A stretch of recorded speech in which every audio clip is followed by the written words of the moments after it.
ಕಾಯಿಲೆ ಬೆನ್ನುತ್ತಾ ಇದೆ. ಇಂತಹ ಕಾಯಿಲೆ ಇದು ಘೋರವಾಗಿರ್ತಕ್ಕಂಥ ಕಾಯಿಲೆ, ಕೇವಲ 1 ಗ್ರಾಮ್ ತೂಕ ಇರತಕ್ಕಂಥ ಕಾಯಿಲೆ ಇದು ಜಗತ್ತನ್ನೇ ಎದುರಿಸ್ತಾ ಇದೆ. ಮನುಕುಲಕ್ಕೆ ಇದು ಮಾರಕವಾಗಿದೆ. ಇದು ಮುಂದೆ ಇನ್ನೂ ಹೆಚ್ಚಾದ ಲಕ್ಷಣಗಳು ಭಾಳ ಇದ್ದಾವೆ ಜಗತ್ತಿನಾದ್ಯಂತ. ನಾನು ಹಿಂದೆ ಒಂದು ಹೇಳಿದ್ದೆ, ಸಿರಿವಂತ ಮಗನುಟ್ಟಿ ಆಳುವನು ಮುನಿಪುರವ, ಯುದ್ಧವಿಲ್ಲದೆ ಮಡಿಯ ಪುರವಲ್ಲ ಕೂಳಾದೀತು. ಸಿರಿವಂತ ಮಗನುಟ್ಟಿ ಆಳುವನು ಮುನಿಪುರವ. ಮುನಿಪುರ ಅಂದರೆ ಅಮೇರಿಕಾ ದೇಶವನ್ನು ಸನ್ಯಾಸಿ ಊರು ಅಂತ ಕರೀತಾರೆ. ವಿಷ್ಣು ವಾಮಾವತಾರದಲ್ಲಿ ಅಲ್ಲಿ ಅವನು ಭೂಮಿ ತುಳಿದಿದ್ದು, ಸಂಪದ್ಭರಿತ ರಾಜ, ಅದು ಸನ್ಯಾಸಿ ದಾನ ಕೊಟ್ಟದ್ದು, ಅದನ್ನು ಮುನಿಪುರ ಅಂದರು. ಆ ಮುನಿಪುರ ಒಬ್ಬ ಸಿರಿವಂತ ಹುಟ್ಟಿ ಆಳ್ತಾನೆ. ಡೊನಾಲ್ಡ್ ಯಾರ ಮನೆ ಹೋದ್ನಲ್ಲ, ವಿತೌಟ್ ಬ್ಯಾಟರಿ ಜಗತ್ತು ಹಾಳಾಗಿ ಹೋಗ್ತದೆ ಅಂತ. ಹಾಗೆ ಅವನ ಕಡೆಯ ದಿನಗಳಲ್ಲಿ ಮಳೆಗಳು ಬೆಳೆಗಳು ನಾಶವಾಯಿತು, ಕುರುನು ಜಾಸ್ತಿ, ಇನ್ನೂ ಜಾಸ್ತಿ ಆಗ್ತಾಯಿದೆ. ಅಂಥ ಒಂದು ಕಾಲಜ್ಞಾನದ ಸೂಚನೆ ಅದು. ಆ ದೃಷ್ಟಿಯಿಂದ ನಮ್ಮ ಈ ನಾಡಿಗೆ ನಾವು ಬರೋದಾದರೆ ಇದು ಇನ್ನೂ ಜನವರಿ ಫೆಬ್ರವರಿ ಹೇಳಕ್ಕೆ ಬರೋದಿಲ್ಲ. ನಾನು ಮೊನ್ನೆ ಹೇಳಿದ್ದಲ್ಲಿ ನಿಮ್ಮ ಇದರಲ್ಲಿ ಕಾರ್ತೀಕ ಮತ್ತು ಆಶ್ವೀಜದಲ್ಲಿ ಹಳ್ಳಿಗಳಲ್ಲಿ ಹೆಚ್ಚಾಗ್ತದೆ ಕಾಯಿಲೆ ಇದು ಅಂತ, ಹೆಚ್ಚಾಗ್ತಾ ಇದೆ. ಆಮೇಲೆ ಇನ್ನೂ ಮಳೆ ಬರೋ ಲಕ್ಷಣಗಳು ಭಾಳ ಇದ್ದಾವೆ, ಜನಗಳಲ್ಲಿ ಅಶಾಂತಿ ಆಗ್ತಕ್ಕಂಥದ್ದು ಲಕ್ಷಣಗಳಿದ್ದಾವೆ. ಏನು ಯುಗಾದಿ ಮೇಲೆ ಇದನ್ನು ನಿರ್ಣಯಿಸಬೇಕು ಏನು ಅಂತ. ನೆಕ್ಸ್ಟು ಇನ್ನೊಂದು ಸೆಕೆಂಡ್ ಟೈಪ್ ಇದೇ ಟರ್ನ್ ಆಗ್ತಾಯಿದೆ. ಟರ್ನ್ ಅಂದರೆ ಕಾಯಿಲೆ ವಾಯು ಬಗ್ಗೆ ಬರುವಂಥದ್ದು. ಈ ಕೊರೋನಾ ವಾಯುವಿಂದ ಬರೋದಲ್ಲ, ವಾಯು ಮಾಧ್ಯಮ ಅಲ್ಲ ಇದಕ್ಕೆ.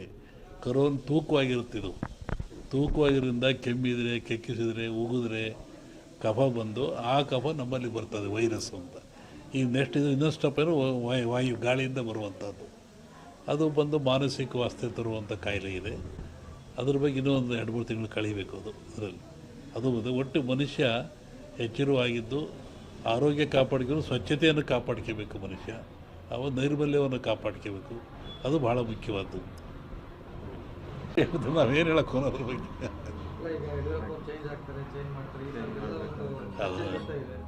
ಹಾಗೇನಿಲ್ಲ.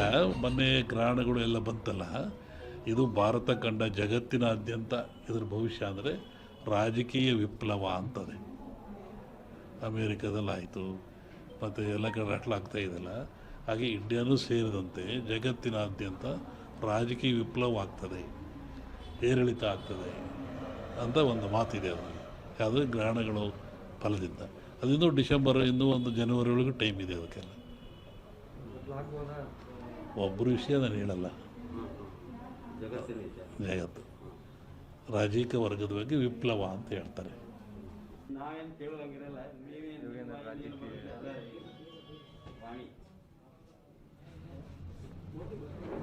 ಜಗತ್ತಿನಲ್ಲಿ ಅತ್ಯಂತ ಶ್ರೇಷ್ಠ ಜ್ಞಾನ ವಿವೇಕವುಳ್ಳದ್ದು ಯಾವುದು ಅಂದರೆ ಮನುಷ್ಯನಿಗೆ ಬುದ್ಧಿಶಿ ಇದೆ, ಜ್ಞಾನ ಇದೆ, ತಿಳುವಳಿಕೆ ಇದೆ ಅಂತ ಹೇಳ್ತಾರೆ.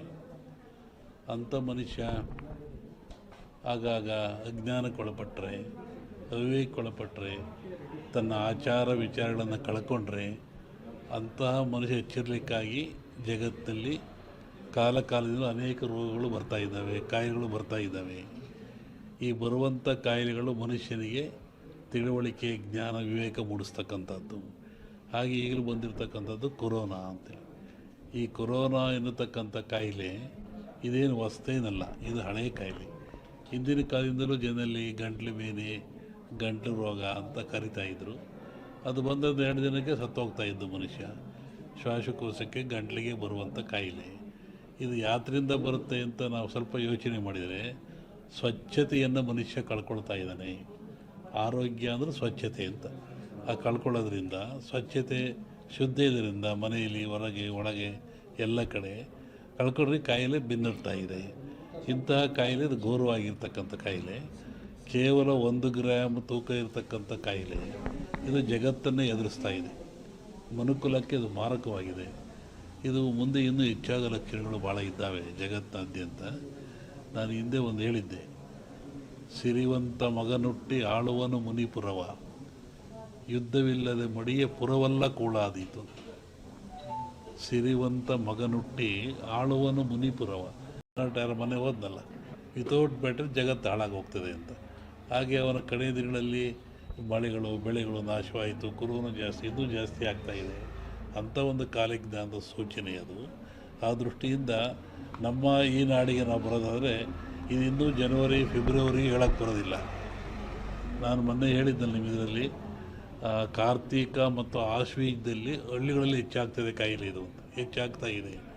ಆಮೇಲೆ ಇನ್ನೂ ಮಳೆ ಬರೋ ಲಕ್ಷಣಗಳು ಭಾಳ ಇದ್ದಾವೆ, ಜನಗಳಲ್ಲಿ ಅಶಾಂತಿ ಆಗ್ತಕ್ಕಂಥದ್ದು ಲಕ್ಷಣಗಳಿದ್ದಾವೆ. ಏನು ಯುಗಾದಿ ಮೇಲೆ ಇದನ್ನು ನಿರ್ಣಯಿಸಬೇಕು ಏನು ಅಂತ. ನೆಕ್ಸ್ಟು ಇನ್ನೊಂದು ಸೆಕೆಂಡ್ ಟೈಪ್ ಇದೇ ಟರ್ನ್ ಆಗ್ತಾಯಿದೆ. ಟರ್ನ್ ಅಂದರೆ ಕಾಯಿಲೆ ವಾಯು ಬಗ್ಗೆ ಬರುವಂಥದ್ದು. ಈ ಕೊರೋನಾ ವಾಯುವಿಂದ ಬರೋದಲ್ಲ, ವಾಯು ಮಾಧ್ಯಮ ಅಲ್ಲ ಇದಕ್ಕೆ. ಕೊರೋನಾ ತೂಕವಾಗಿರುತ್ತಿದ್ದು, ತೂಕವಾಗಿರೋದ್ರಿಂದ ಕೆಮ್ಮಿದರೆ, ಕೆಕ್ಕಿಸಿದರೆ, ಉಗಿದ್ರೆ ಕಫ ಬಂದು ಆ ಕಫ ನಮ್ಮಲ್ಲಿ ಬರ್ತದೆ ವೈರಸ್ಸು ಅಂತ. ಈಗ ನೆಕ್ಸ್ಟ್ ಇದು ಇನ್ನೊಂದು ಸ್ಟೆಪ್ ಏನು ವಾಯು ಗಾಳಿಯಿಂದ ಬರುವಂಥದ್ದು, ಅದು ಬಂದು ಮಾನಸಿಕ ವಾಸ್ತೆ ತರುವಂಥ ಕಾಯಿಲೆ ಇದೆ. ಅದ್ರ ಬಗ್ಗೆ ಇನ್ನೂ ಒಂದು 2-3 ತಿಂಗಳು ಕಳೀಬೇಕು ಅದರಲ್ಲಿ. ಅದು ಒಟ್ಟು ಮನುಷ್ಯ ಎಚ್ಚರವಾಗಿದ್ದು ಆರೋಗ್ಯ ಕಾಪಾಡ್ಕೊಂಡು ಸ್ವಚ್ಛತೆಯನ್ನು ಕಾಪಾಡ್ಕೋಬೇಕು ಮನುಷ್ಯ. ನೈರ್ಮಲ್ಯವನ್ನು ಕಾಪಾಡ್ಕೋಬೇಕು, ಅದು ಭಾಳ ಮುಖ್ಯವಾದ್ದು. ನಾವೇನು ಹೇಳಕ್ಕೆ ಅದ್ರ ಬಗ್ಗೆ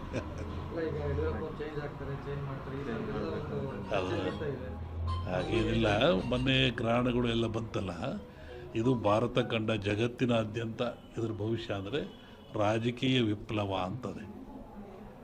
ಅಮೇರಿಕಾದಲ್ಲಾಯಿತು ಮತ್ತು ಎಲ್ಲ ಕಡೆ ಆಗ್ತಾ ಇದೆಯಲ್ಲ, ಹಾಗೆ ಇಂಡಿಯಾನೂ ಸೇರಿದಂತೆ ಜಗತ್ತಿನಾದ್ಯಂತ ರಾಜಕೀಯ ವಿಪ್ಲವ ಆಗ್ತದೆ, ಏರಿಳಿತ ಆಗ್ತದೆ ಅಂತ ಒಂದು ಮಾತಿದೆ.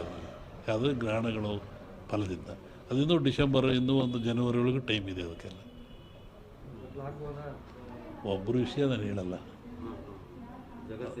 ಜಗತ್ತು ರಾಜಕೀಯ ವರ್ಗದ ಬಗ್ಗೆ ವಿಪ್ಲವ ಅಂತ ಹೇಳ್ತಾರೆ.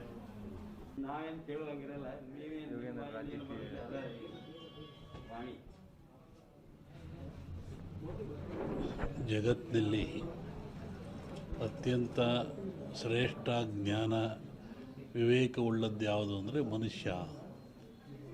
ಮನುಷ್ಯನಿಗೆ ಬುದ್ಧಿಶಿ ಇದೆ, ಜ್ಞಾನ ಇದೆ, ತಿಳುವಳಿಕೆ ಇದೆ ಅಂತ ಹೇಳ್ತಾರೆ. ಅಂಥ ಮನುಷ್ಯ ಆಗಾಗ ಅಜ್ಞಾನಕ್ಕೊಳಪಟ್ಟರೆ, ಅವಿವೇಕಕ್ಕೊಳಪಟ್ಟರೆ, ತನ್ನ ಆಚಾರ ವಿಚಾರಗಳನ್ನು ಕಳ್ಕೊಂಡ್ರೆ ಅಂತಹ ಮನುಷ್ಯ ಎಚ್ಚರಿಕೆಗಾಗಿ ಜಗತ್ತಿನಲ್ಲಿ ಕಾಲದಿಂದ ಅನೇಕ ರೋಗಗಳು ಬರ್ತಾಯಿದ್ದಾವೆ, ಕಾಯಿಲೆಗಳು ಬರ್ತಾಯಿದ್ದಾವೆ.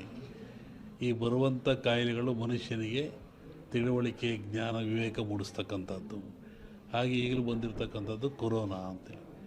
ಈ ಕೊರೋನಾ ಎನ್ನತಕ್ಕಂಥ ಕಾಯಿಲೆ ಇದೇನು ಹೊಸ್ತೇನಲ್ಲ, ಇದು ಹಳೆಯ ಕಾಯಿಲೆ.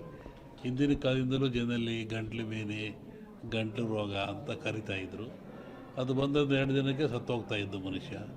ಶ್ವಾಸಕೋಶಕ್ಕೆ, ಗಂಟ್ಲಿಗೆ ಬರುವಂಥ ಕಾಯಿಲೆ. ಇದು ಯಾತ್ರಿಂದ ಬರುತ್ತೆ ಅಂತ ನಾವು ಸ್ವಲ್ಪ ಯೋಚನೆ ಮಾಡಿದರೆ, ಸ್ವಚ್ಛತೆಯನ್ನು ಮನುಷ್ಯ ಕಳ್ಕೊಳ್ತಾ ಇದ್ದಾನೆ. ಆರೋಗ್ಯ ಅಂದರೆ ಸ್ವಚ್ಛತೆ ಅಂತ. ಆ ಕಳ್ಕೊಳ್ಳೋದ್ರಿಂದ, ಸ್ವಚ್ಛತೆ ಶುದ್ಧ ಇದರಿಂದ ಮನೆಯಲ್ಲಿ, ಹೊರಗೆ, ಒಳಗೆ ಎಲ್ಲ ಕಡೆ ಕಳ್ಕೊಂಡ್ರೆ ಕಾಯಿಲೆ ಬೆನ್ನಡ್ತಾ ಇದೆ. ಇಂತಹ ಕಾಯಿಲೆ ಇದು ಘೋರವಾಗಿರ್ತಕ್ಕಂಥ ಕಾಯಿಲೆ. ಕೇವಲ 1 ಗ್ರಾಮ್ ತೂಕ ಇರತಕ್ಕಂಥ ಕಾಯಿಲೆ ಇದು ಜಗತ್ತನ್ನೇ ಎದುರಿಸ್ತಾ ಇದೆ. ಮನುಕುಲಕ್ಕೆ ಇದು ಮಾರಕವಾಗಿದೆ. ಇದು ಮುಂದೆ ಇನ್ನೂ ಹೆಚ್ಚಾದ ಲಕ್ಷಣಗಳು ಭಾಳ ಇದ್ದಾವೆ ಜಗತ್ತಿನಾದ್ಯಂತ. ನಾನು ಹಿಂದೆ ಒಂದು ಹೇಳಿದ್ದೆ, ಸಿರಿವಂತ ಮಗನುಟ್ಟಿ ಆಳುವನು ಮುನಿಪುರವ, ಯುದ್ಧವಿಲ್ಲದೆ ಮಡಿಯ ಪುರವಲ್ಲ ಕೂಳಾದೀತು. ಸಿರಿವಂತ ಮಗನುಟ್ಟಿ ಆಳುವನು ಮುನಿಪುರವ,